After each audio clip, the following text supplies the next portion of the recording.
21 জুলাই দুপুর 1:06 উত্তরার milestone school and কলেজের আকাশে হঠাৎই নেমে আসে এক কালো ছায়া।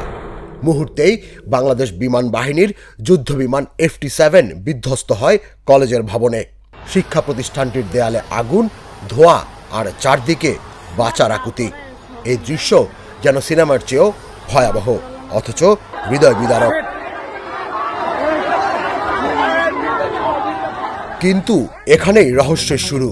দুর্ঘটনার মাত্র একদিন আগে অর্থাৎ 20 জুলাই একটি ভেরিফাইড ফেসবুক পেজ, যার নাম অ্যানোনিমাস মেইন পেজ, একটি পোস্ট শেয়ার করে, যেখানে লেখা ছিল একটি স্কুল ভবন ধসে পড়বে, বহু শিশু প্রাণ হারাবে, আমরা এক ভয়াবহ বিপর্যয় এগিয়ে আসতে দেখছি।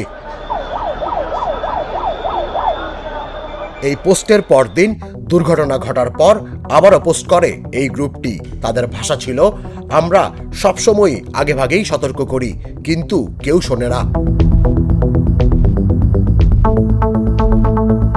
সেই মুহূর্তেই ভাইরাল হয় পোস্টটি। নেটিজেনদের প্রশ্ন, এই পেজ কি সত্যি ভবিষ্যৎ দেখে, নাকি এর পেছনে রয়েছে কোনো ভয়ঙ্কর হ্যাকার চক্র?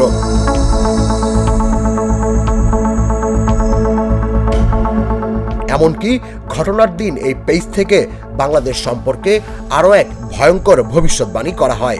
সেখানে বলা হয়, কয়েক সপ্তাহের মধ্যে বাংলাদেশে বোমা হামলা হতে যাচ্ছে। হামলার টার্গেট কোনো মার্কেট অথবা যে কোনো হাসপাতাল।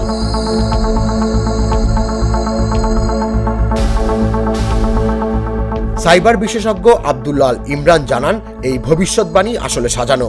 পেছনে রয়েছে আন্তর্জাতিক স্ক্যাম আর অনলাইন বেটিং চক্র। তাদের উদ্দেশ্য ভাইরাল গুজব ছড়িয়ে ফলোয়ার বাড়ানো, এরপরই ফাঁদে ফেলা হয় নিরীহ মানুষকে।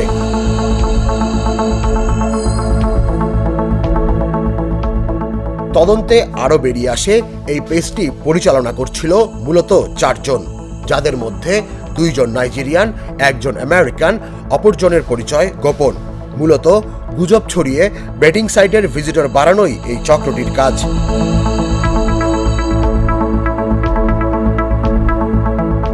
এই পোস্ট কোনো অ্যানোনিমাস হ্যাকারদের নয় বলে নিশ্চিত করেছেন AFP'র সাবেক ফ্যাক্ট চেক সম্পাদক কদরুদ্দিন শিশির। তার ভাষায়, এটি ছিল নিছক প্রতারণামূলক এক গেম।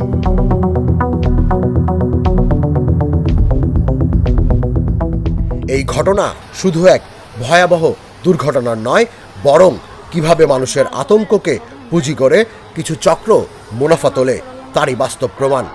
সচেতন হন, গুজবে কান না দিয়ে তথ্য যাচাই করুন, নিরাপদ থাকুন। তুষার ইসলাম, জাগো নিউজ।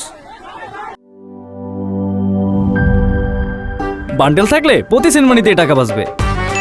বিকাশ সেনমানি বান্ডেল কিনে জিতুন প্রতি লেনদেনে।